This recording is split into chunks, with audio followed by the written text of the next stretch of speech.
성장하는 어른이 되고 또 소위 사람이 된다라고 하는 것은 자신의 공간을 갖게 되는 것을 말합니다.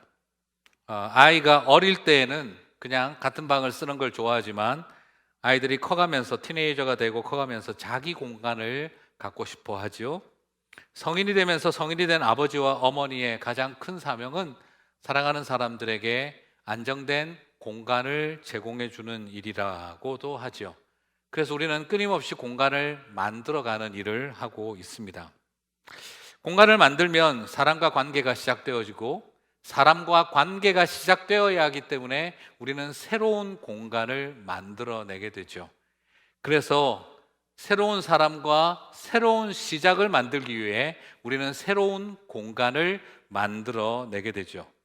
그리고 새로운 사람과 관계를 형성해 가는 것을 우리는 그것을 환대라고 이야기를 합니다. 그래서 공간을 잃어버린 사람들을 홈레스, 스페이스레스라고 이야기를 하죠. 그럴 때 우리가 발견되는 것이 무엇입니까?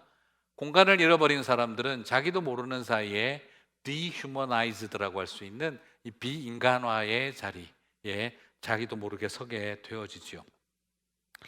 아무 곳에 마음껏 다니는 것 같고 아무 곳에 가서 잠을 자는 것 같은 그 홈레스들이 가장 많이 하는 말이 무엇입니까? 전 갈 데가 없어요 라는 말이죠.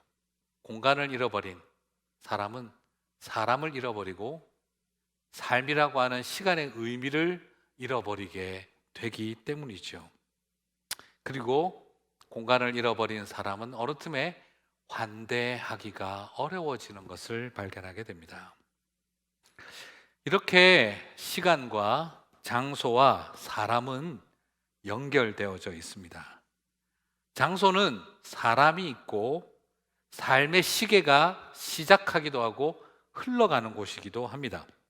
교회를 개척한 사람, 사업을 새로 시작한 사람, 내가 언제 어디에서 누구와 함께 시작했다라고 할 때마다 우리에게는 시간과 장소와 사람은 관계를 형성하는 가장 중요한 연결고리라는 걸 발견하게 되어지죠.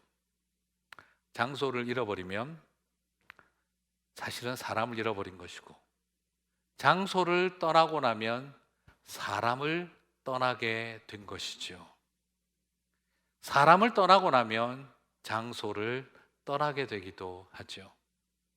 그래서 그 순간부터 그 장소는 의미를 잃어버리고 그 순간부터 그 사람과 함께 보냈던 시간이 의미를 잃어버리는 것을 보게 되기도 합니다.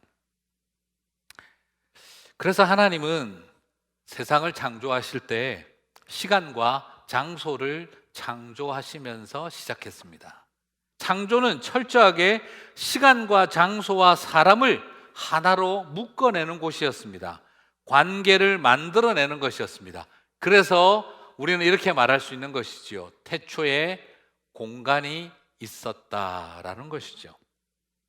창세기 1장 1절 우리가 잘 알고 있습니다. 태초에 하나님이 천지를 창조하시니라. 태초라고 함으로써 시간이라는 개념이 처음으로 시작되어졌고, 천지라고 함으로써 물론 모든 것을 뜻한다는 의미도 되겠지만 이것으로 통해 우리는 공간이라고 하는 것이 시작된 것을 보게 되어지죠. 그리고 우리가 잘 알고 있지만 공간이 움직이지 않고서는 시간의 흐름이 없죠. 시간의 흐름과 공간의 존재는 필연적으로 결합되어져 있죠. 공간을 만들어서 사람이 살아갈 환경을 만드시고 그리고 사람과 더불어 살아갈 수 있는 터전을 마련하신 다음 하나님은 그곳에 사람을 보내셨죠. 그래서 하나님은 새로운 시대, 창조의 시간을 만들기 위해서 하나님은 새로운 공간을 만드시고 그리고 그 새로운 공간에 새로운 존재들을 통해서 당신의 시대를, 새 시대를 열어가셨던 것을 기억합니다. 새로운 공간은 새로운 시대를 만들어내었고 새로운 존재를 탄생시켰습니다.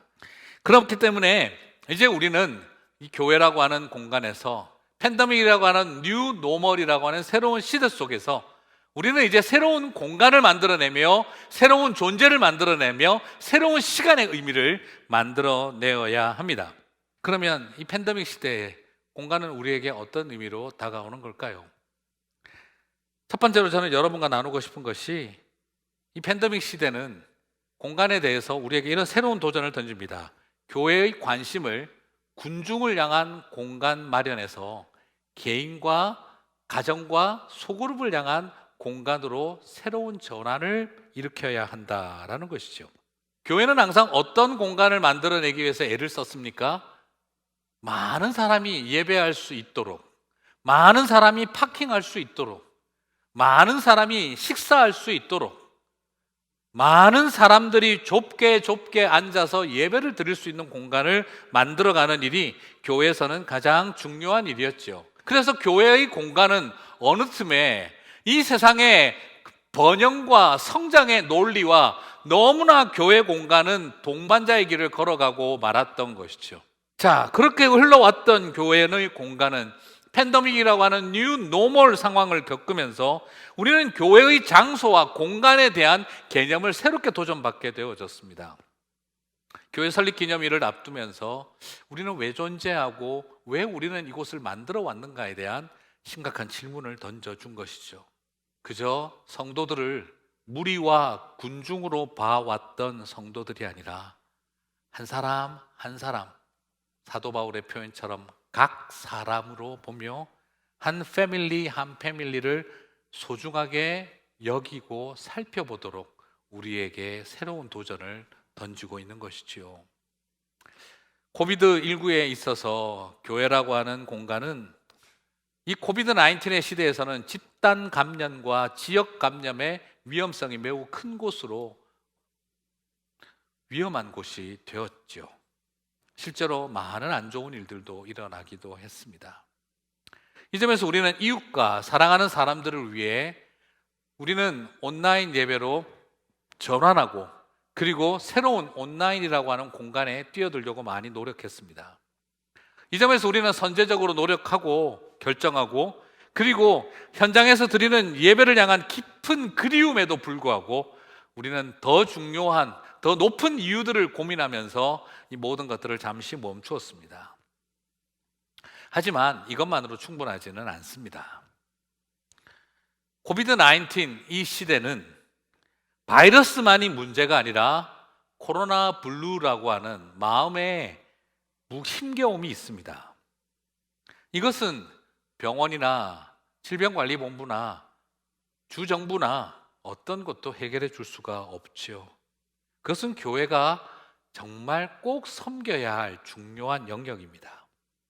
그래서 우리 교회는 코로나 블루와 싸우는 성도들의 지친 마음과 그 심령의 힘겨움과 마음을 함께하기 위해서 개인으로 사람을 바라보고 군중으로서 교인들을 바라보는 것이 아니라 한 사람 한 사람으로 바라보고 한 커플, 한 패밀리를 바라보고 한 소그룹을 바라보면서 우리가 함께 집단 상담을 하듯이 함께 서주고 그리고 함께 개인들의 이야기를 들어주며 같이 교회가 가장 그 마음의 무게를 덜어줄 수 있는 새로운 공간으로 거듭나야겠다는 생각을 하게 되었습니다. 그래서 우리 모두가 다 교회를 많은 무리의 숫자로 바라보지 않고 건물의 크기로 바라보지 않고 한 사람 한 사람을 향한 깊은 관심을 가장 깊게 나누는 새로운 시대, 새로운 기회를 하나님이 주고 계신다고 믿습니다. 그래서 이 변화가 필요하다 생각을 해봅니다. 하지만 이것만으로는 충분하지가 않다 싶었습니다. 두 번째로 왜 우리는 새로운 공간을 창조해야 하는가? 그것은 저는 이렇게 한마디로 정리하고 싶어요. 우리만을 위한 공간을 넘어 이웃과 소외된 사람들과 만나는 광장과 같은 공간을 만들어야 한다 하는 것이었고요. 그것을 통해서 우리는 도움을 주는 공간으로서만이 아니라 도움을 받는 공간의 경험이 동시에 필요하다는 것을 생각하게 되었습니다. 여러분, 올해는 다른 것도 있겠지만 저 개인적으로는 이런 중요성이 하나 있습니다. 지난 9월 11일은 스쿨버스에서 생명을 잃었던 헌준이 우리 COF의 미랄에 늘 나오며 히즈드림에 출석했던 우리 폴리 그 아이가 이 땅에서 생명을 그 호흡을 마지막으로 멈춘 5주년이 되는 날입니다. 여러 생각을 해봅니다. 우리가 그 아이와 함께 많은 것들을 했었지요. 특별히 헌준이 하면, 폴 하면 그 환하고 밝은 미소가 유난히 기억나는 아이였습니다. 우리는 그 아이가 떠났던 날 함께 촛불을 들고 또 추모 예배를 같이 하며 뭔가 변화가 일어나기를 소망했습니다. 그리고 온 성도들이 서명 운동을 해서 스쿨버스에 있는 장애인들을 끝까지 확인하고 내릴 수 있는 시스템을 새로 만드는 일에 우리 온 교회 성도들이 서명 운동도 도와주었었지요. 그리고 첫 일주기 때 부모님을 초대해서 소망의 예배를 드리고 같이 그날에 아팠던 일을 기억하며 Paul, you will not be forgotten. 너는 절대 잊혀지지 않을 것이란다 하는 그 이야기를 가지고 우리가 함께 의미를 찾아보려고 했었습니다. 그때 일주기에 소망의 예배를 드릴 때에 폴 가족이 저희 교회에 또 도네이션을 해 주셨고 우리는 그 도네이션을 받고 굉장히 많은 고민과 기도를 했었습니다. 그래서 우리는 그 재정을 통해 우리는 다목적 간의 확장 공사를 하려고 했었어요. 교회에서 그냥 사용하는 것보다 할 수만 있다면 좀 더 의미 있는 일을 만들어 보자 해서 장애인 친구들에게 일자리를 제공해주는 카페를 운영할 수 있도록 우리 지금 체육관이라고 하는 다목적관을 확장 공사를 계획을 했었습니다. 그리고 많은 어른들이 미국에서 언어적인 문제 때문에 복지적 혜택을 받지 못하는 것을 돕기 위해서 그래서 그곳에 복지지원센터와 그래서 그곳에 편지를 읽어주고 어떻게 사회적 혜택을 받을 수 있는지를 도와주는 일, 그리고 그곳에 또 작은 무대를 만들어 장애인들이 언제든지 여러 공연을 할 수 있는 그런 콘서트를 열 수 있는 공간을 마련해 주자는 비전이었죠. 그래서 태스크 포스 팀이 만들어지고 다목적관 공사를 계획을 해보고 많은 플랜들을 짜봤습니다. 하지만 그건 굉장히 큰 시설을 준비하는 일이었고 만만치 않았던 일이었죠. 그러나 5주년 되는 올해에 삽을 뜨고 시작을 하려고 했었으나 마침 발생해버린 이 팬데믹으로 인해서 모든 것이 중단이 되었습니다. 사실 지금 건물을 짓는 파이낸스 캠페인을 벌린다는 것도 너무 큰 무리고 그리고 건물이 지어져도 과연 얼마나 사용할 수 있을까 하는 현실적인 문제도 발생하게 되기도 했었죠. 그래서 우리는 이 프로젝트를 담당했던 그 TFT와 함께 많은 고민을 했습니다. 그러다가 우리가 내린 결론은 이거였습니다. 그리고 장로님들과 함께 내린 결론은 이거였습니다. 우리에게 건물이 중요한가? 아니면 그분들을 도울 수 있는 실제적인 목표를 이루어가는 일이 중요한가? 그래서 페리오 절반을 이번에 건물을 리모델링을 하는 것으로 선택을 하고 그곳에 예쁜 커피 트레일러를, 푸드 트레일러를 갖다 놓고 그리고 또 NPO 팀이 만들어져서 우리 장애인 형제 자매들을 직업 교육을 받을 수 있도록 트레이닝을 시키고 그리고 그런 NPO를 통해서 우리가 이곳에서 함께 서로 좋은 협력 관계를 만들어 그분들이 일할 수 있는 일자리를 제공해 줄 수 있는 작은 일, 그리고 많은 분들이 잘 몰라서 가지고 있는 장애인을 고용하면 어떻게 많은 정부로부터 도움을 받을 수 있는지, 그리고 함께 우리가 서로를 도우며 살아갈 수 있는지를 방법을 찾아보고 싶은 일이었었습니다. 건물보다 중요한 건 사람이다.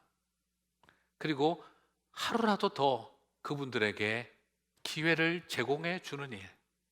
지난 5년을 기다렸는데 또 더 기다릴 수는 없을 것 같다는 마음이었습니다.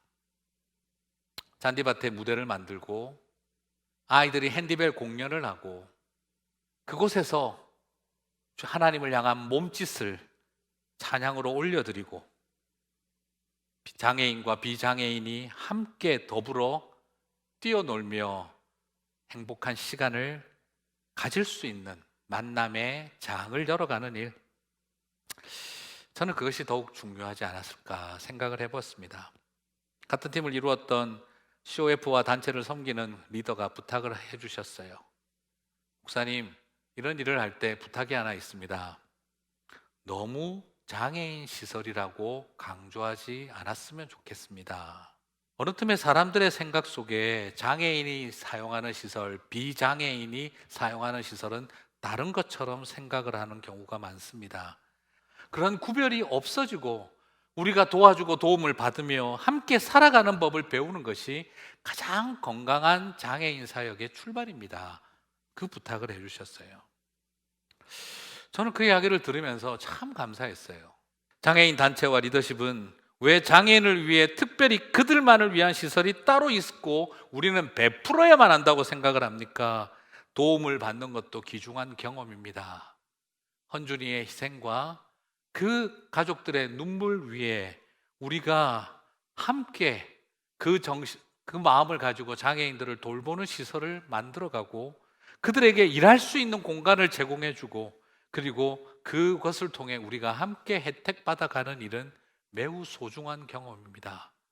우리가 떠주는 밥을 그들이 먹는 것만이 장애인 사역이 아니라 그들이 배우고 훈련해서 우리를 섬겨줄 수 있는 자리, 그것이 바로 정말 더불어 살아가는 이야기의 출발이라고 이야기를 해주시더라고요. 실제로 예수님이 교회의 시대를 열기 위해서 성전을 청결하게 하셨던 것을 우리는 기억합니다. 그리고 그 공간에 성전이라면 당연히 출입이 제한되었던 장애인과 출입이 제한되었던 어린아이들을 예수님이 데리고 들어갔던 사건을 우리는 기억합니다. 유대인들은 율법적 관점에서 장애인들은 부정하다, 어린아이들은 부정하다 하여 출입을 제한하거나 금지를 시켰습니다.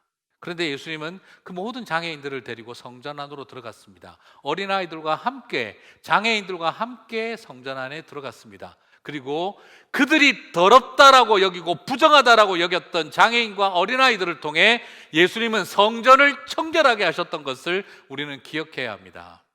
교회는 왜 어린이 사역을 하는 걸까요? 부모들이 예배 드릴 수 있도록 아이들을 맡아두는 것이 목적이 아닙니다. 교회를 깨끗하게 하기 위해서 하나님은 어린이 사역을 하게 하셨습니다. 교회는 왜 장애인 사역을 하게 됐을까요? 우리가 하여금 그들을 돕게 하기 위해서가 아니라 교회가 정결해지고 교회답게 하기 위해서 하나님이 그들을 보내어 주신 것입니다. 실제로 예수님이 교회의 시대를 열기 위해 이 성전을 청결하게 하는 일을 새로운 사람들을 데리고 들어옴으로 새로운 공간을 만들어 주셨습니다. 인간에게 죄가 들어오고 난 다음에요, 인간은 공간을 잃어버렸잖아요. 에덴에서 쫓겨나서 땅을 잃고 유리방황하게 되었었죠. 그래서 쫓겨난 인간은 가인부터 성을 쌓기 시작을 합니다. 하나님이 지켜주시는 세상보다 내가 나를 지키는 세상을 만들고 싶어 하죠. 하나님이 왕이신 세상을 살아가는 것보다 내가 왕인 세상을 살아가고 싶어 하죠. 그래서 창세기는 하나님의 징벌을 땅을 잃고 유리방황하게 되어졌다고, 땅이 저주를 받아 땅이 소산을 내지 아니하였다라고 비하기를 합니다.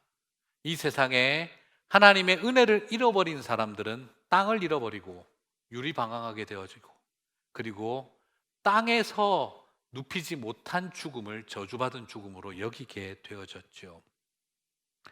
우리 안에 있는 미움과 죄성은요, 결국 나만의 성을 만들고 그리고 나만의 성을 차지하기 위해서 넓히기 싸움을 시작을 하고, 그리고 나만의 공간을 만들기 위해 사람들을 밀어내기 시작을 하죠.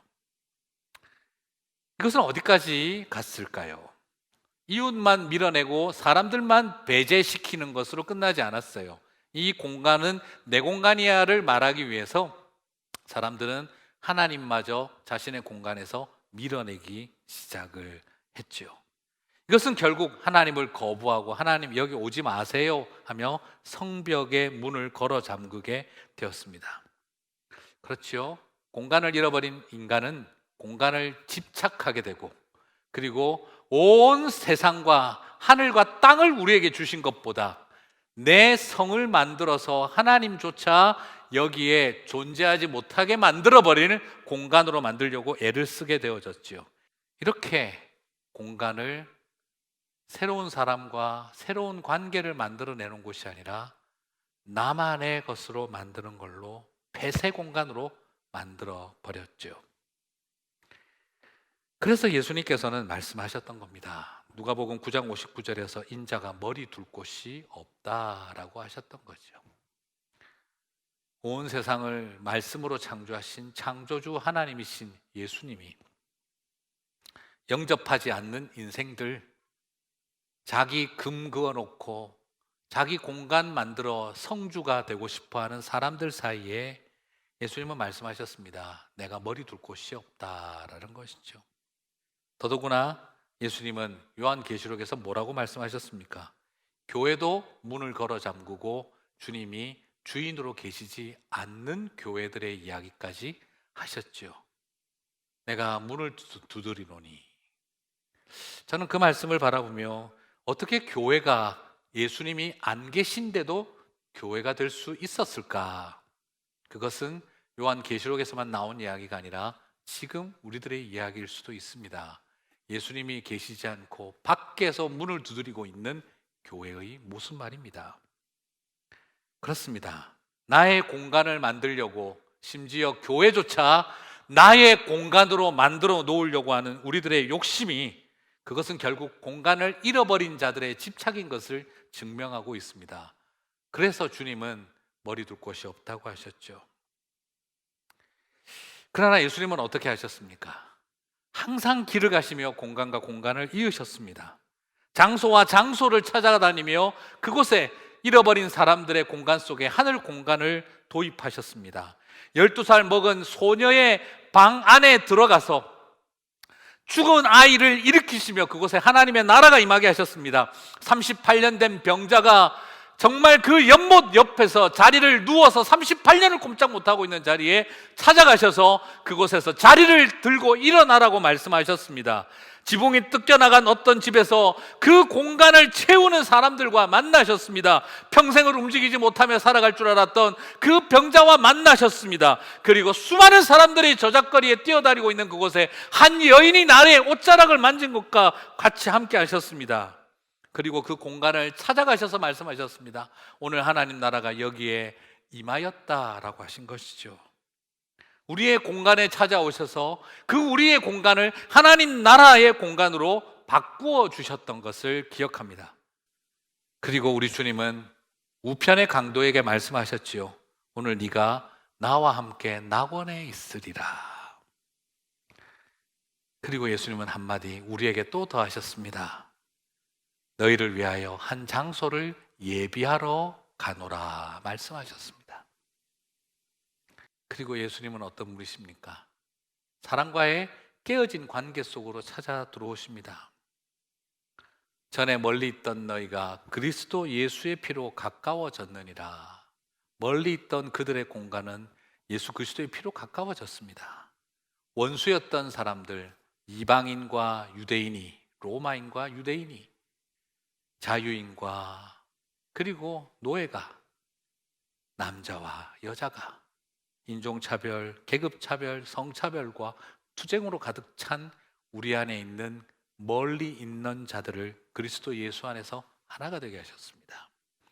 예수님은 갈라놓은 분이 아니라 금과 경계에 오셔서 담벼락을 무너뜨리시고 그어진 선에 평화를 심고 그리고 사람들이 장막을 세워놓은 그곳에, 경계선을 만들어 놓은 그곳에 다리를 건설하신 분이셨습니다.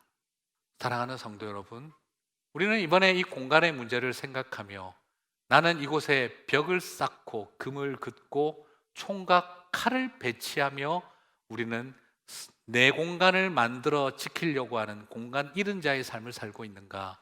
아니면 오늘 이곳에 하나님 나라가 임하였도다라고 말하며 유대인과 로마인이, 자유인과 노예가, 남자와 여자가, 돈과 젠더와 그리고 계급과 피부 색깔과 인종을 넘어 한 형제와 자매가 되게 만드는 하늘 공간을 이어가는 사람들의 길을 가고 있는지 우리는 질문하게 되는 것이지요.